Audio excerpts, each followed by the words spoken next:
So now in this particular lecture, we will calculate the second order correction in energy eigenvalues. And this we will do by using equation number C, so that I have explained you in the, I think the second lecture. So we will calculate this particular term, the second order correction in energy. And it is just very simple. We just have to multiply the whole equation by bra phi n. So multiplying equation C by bra phi n. So it is just the repeated calculation. It will be the E naught n, sorry, E n naught into phi n psi n2 plus phi n W acting on psi n1. Again, this particular quantity is just the scalar and constant, so it can be taken out of the product, and it will be the product between phi n and psi n2. Again the same argument, so it will be phi n psi n1. Again same argument, phi n phi n. Now by using equation number D, this particular term is 0. Again by using equation number D, this particular term is 0, so these two terms are 0, and this particular term is 1, and this particular term is also 0, right? So these are the zeros by using equation number D. That's why I said that equation number D is very important equation, right? So we just left with why it is 1, because these states are normalized. That's why this particular quantity is 1. So we have on one side the second order energy correction, and on the other side we have phi n W acting on psi n1. So this is the third and the last required quantity that we are looking for. Now we can just uh, replace this particular correction term, the first order correction in the state vector. From the last lecture you have calculated this particular term. So let me show you what this term came out to be. So this was the term that we have calculated, right? So we know this term. So just put it there. So it will be summation phi m W acting on phi n E n naught minus E m naught, right, where m is not equal to n and just phi m. Okay. Now one more thing, you know that this is just the scalar quantity, right? It may be the real number or the complex number, but it is the just the scalar quantity. It is not the vector. Again, this is the scalar quantity. So in a sense, the quantity in bracket is just a complex number or a real number, a scalar quantity you can say. And this is the operator. In quantum mechanics, the operator generally operate on states only.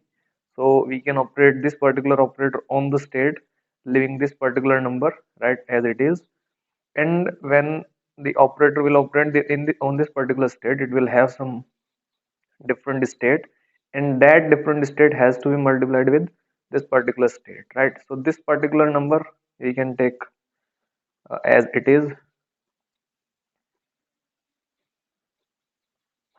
If you don't know why it is a number, then you just have to revisit your unit 1, because it has to be discussed. It has been discussed there when you were studying about the expectation values and so on, right? So you just have to act this particular quantity on this particular state. It will be like phi n W acting on phi m, right? Now let me just tell you one more fact, the mathematical fact. If we have some complex number z and we have the complex conjugate of that particular number, and we are multiplying that number, so we will get the square of the mode of that particular complex number, right? One more thing, when you have some ket vector, right, and you are taking its complex conjugate, so it will be bra vector. And similarly, if you have some bra vector and you are taking the complex conjugate of that number, it will be the ket vector. One more thing, if you have some uh, Hermitian operator and you're taking the complex conjugate of that particular operator, it will be just as it is.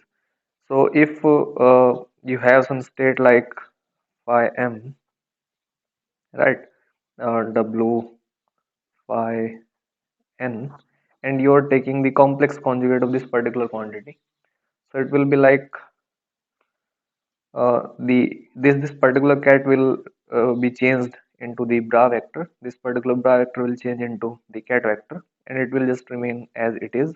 It will be phi n w phi n, right? So this is the quantity. So this quantity can be written as the complex conjugate of this particular quantity. So we are just replacing uh, this quantity by the complex conjugate of this particular quantity. So it is just like,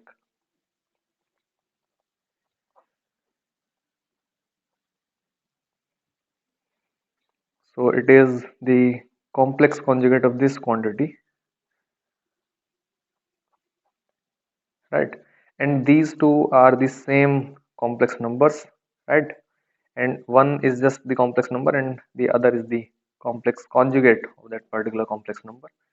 And if you are multiplying these two things, then you will get the square of that complex number. So it is just the square of the mode of this particular complex number. It is just square of the mode, and in the denominator it's just the same term, and it is all when m is not equal to n. This is the second order correction in the energy, and which is very important term. So let me write the energy, corrected energy of the system up to second order correction. So the energy of the system was assumed to be En naught plus lambda En 1 plus lambda square En 2, right? So this is the first order correction, this is the second order correction. We have got these two quantities, so we can write this equation as En naught plus lambda times this particular quantity, right? So it was phi n hp phi n. Now this quantity lambda square times this particular quantity, it will be like summation mod phi m w phi n mod square divided by En naught minus Em naught, right? So it will be because it is the square of lambda, it will be inside this particular mode, and it will be like En naught plus phi n hp phi n plus summation mod of phi m hp, because lambda times w will be hp, phi n mod square En naught minus Em naught. So it is the energy, corrected energy of the system up to second order, and these quantities are important quantities. We will use these quantities and these formulas to study the Stark effect and the Zeeman effect, right? These are the quantities that you will use in nuclear physics, in atomic physics. So these are very important quantities. So whenever you have some state which is degenerate and there is some disturbance, you can use time independent perturbation theory, and you can use these three equations, the equations that we have calculated, to get the energy correction in the first order, the second order energy correction, the first order correction in wave function. So these quantities you can calculate by using these three formulas. So these were very important.